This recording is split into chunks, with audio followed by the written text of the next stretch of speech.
up, everybody? So we're back on the shop with another daily vlog, and guys, it's time to actually start the series on the chunky Tanto.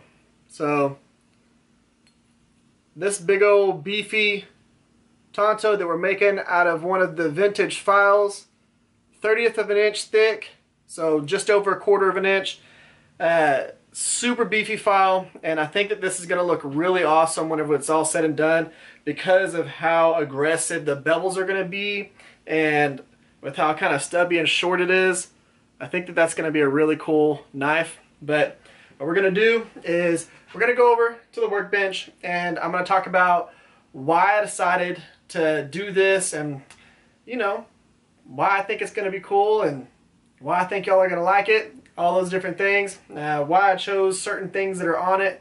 We're going to go ahead, we're going to break that down, and then we'll go from there. Alright, let's jump into it. Alright, so now that we're over here at the workbench, I kind of want to break down a few things about this knife. So for one, this is definitely not the most practical knife I've ever made. It is short, it is thick, it is going to be kind of stumpy.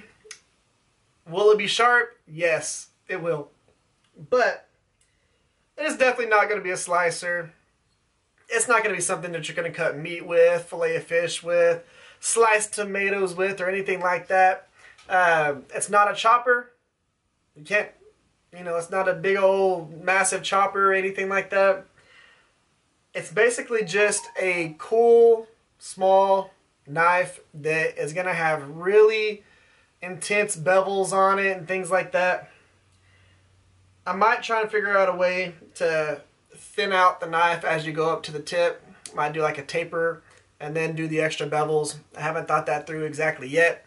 Whenever we start grinding the bevels and doing that step, I will kind of figure out what makes sense as we're doing it. But my goal with this is just to make something that's cool. You know, something that's super different than other knives that I've seen. And I mean, I've seen Tantos, there are plenty of them, but with how thick this is, these bevels are going to be super dramatic, and I haven't decided, like I said, how I'm going to do the bevels exactly. I know that I was planning on doing one here, but I think I might do a taper and then do the extra bevels. We're going to figure out exactly what's going to happen there. I know that the plunge lines are going to be absolutely cool looking. That's one of the cool things about like doing the rivulets and stuff, is the plunge line really stands out because of how thick those knives are. But whenever I set out to design this, I had designed this original blade shape for a 3/16 inch thick or 1/8 inch thick, something like a 80 CRV2 or a 1095. You know, that was the goal with this, was making something like that. And so I had drawn out the template, and then whenever I was designing, or not really designing, but outlining the rivulet onto the thicker file material, like what I did with this one, I had the excess down at the end, and it was just that whole file was sitting on the workbench, and that template was sitting right up on top, and I thought, I wonder if that'll fit there. So moved it over, put it on top of there, fit perfect, and then I thought, yeah, we're going to go ahead and do that. We're going to try that out. I think that it's going to look cool. I think it's going to be pretty dramatic. So that is how this came about. It was not planned. I didn't make that design with the assumption that I was going to make it on one of these thick files, but I think that in the long run this is going to be a really cool looking knife, and that's what I'm doing. Is it the most useful tool in the world? Nope.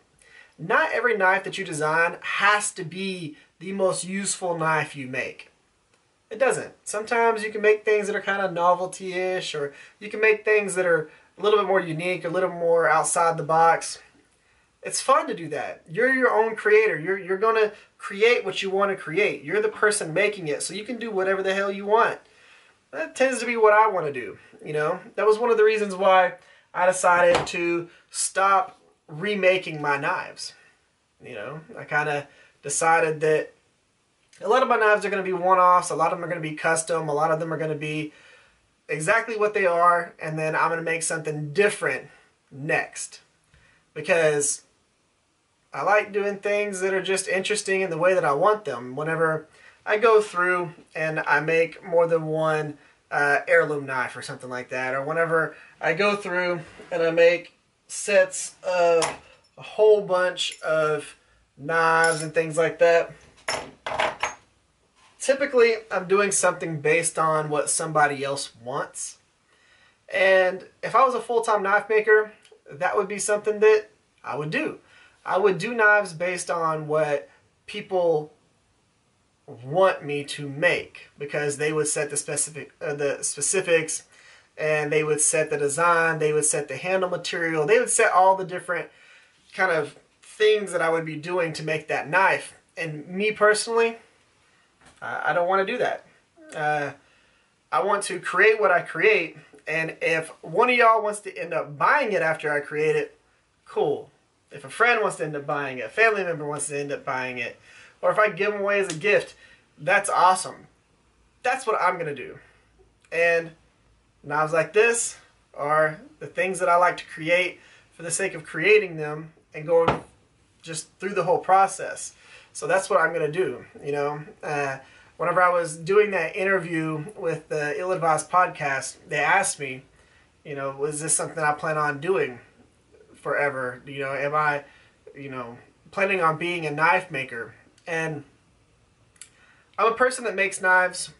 This is a YouTube channel where right now I happen to make knives on it, but I'm a creator. I like creating things.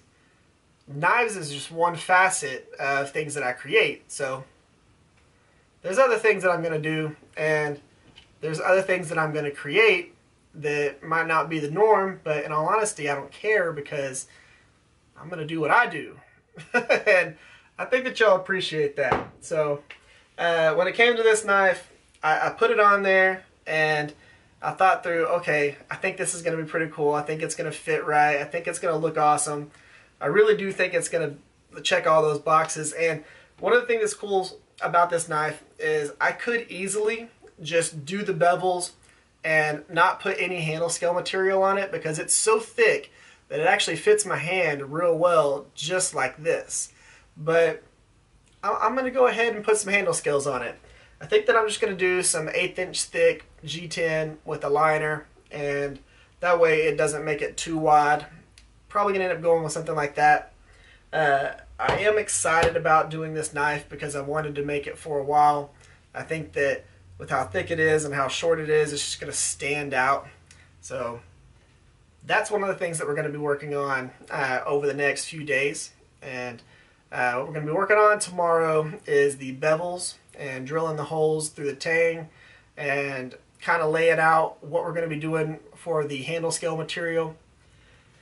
You know, we're still going to have to, after we do the bevels and drill the holes, we're going to have to heat treat it. We're going to have to go through that process. So we'll kind of see what happens tomorrow whenever I actually get into the whole process. But y'all be looking forward to that. Now, we do have a few knife designs that are going to be coming up. So we got something like this right here. This is a file knife. This is going to be made on one of the thicker files as well. This is just going to be a cool looking EDC knife. So we're going to have that one.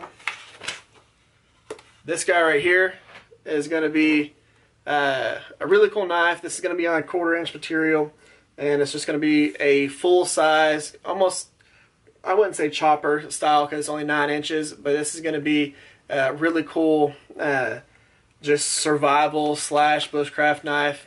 It's going to be a little bit on the thicker side, but I think it'll look awesome in the end. But just a cool Tanto. We're going to do this one right here. This is going to be a chopper. This is 10 3/4 inches. We're going to end up doing this, but we're going to do a really cool contoured handle that's a little bit different than what I've done in the past. And we're going to do a nice, sleek drop point recurve, but a good long blade on it. And then we're going to do this one right here. This is going to be my first uh, actual normal looking chef knife.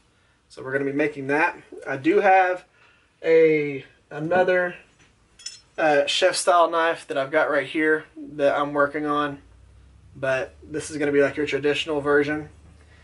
This other one's almost like a chopping version of a chef's knife, but that's a few of the things that we have coming up. I'm excited about those. I think they're going to be pretty cool, and we do have a few other designs that I'm working on, but that's pretty much the end of this one. You know, I'm excited about getting into this and start working on it.